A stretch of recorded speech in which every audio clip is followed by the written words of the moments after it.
Hər ikisi salam izomaddələrdən bir atomlu spirtlər karbon turşularının natriumla reaksiyası zamanı ayrılan hidrogenin miqdarının daha asan necə yolla tapıldığına baxaq. Demək, metil spirti verilib CH3OH. Bir də sirkə turşusu CH3COOH. Ümumiyyətlə bir atomlu spirtlər, iki atomlu spirtlər və yaxud da ki, bir əsaslı, iki əsaslı turşular əsaslılığı neçə olur olsun və yaxud da ki, atom sayı spirti neçə olur olsun. Həmişə, yəni hidroksil qrupu neçə olursa olsun, OH sayının və yaxud da ki, karboksil qrupunun, yəni COH sayının yarısı qədər hidrogen ayrılır.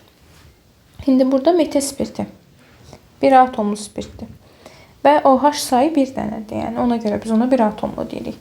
Demək, onun yarısı neçə edir? 0,5 mol sayda hidrogen ayırır 1 molu. Eyni qayda üzrə sirkə turşumuz bir əsaslı turşudur. COH sayı bir dənədir. Yəni karboksil qrupu bir dənədir. Onun sayının yarısı qədər. 0,5 mol H2 ayrılır. Əgər 2 atomlu olsaydı, 2 OH olsaydı, bu zaman onun yarısı 1 mol hidrogen ayırmış olardı. İndi bizə spirti verib 0,4 mol. 0,4 molundan neçə mol hidrogen ayrılır? X. 1 molundan 0,5.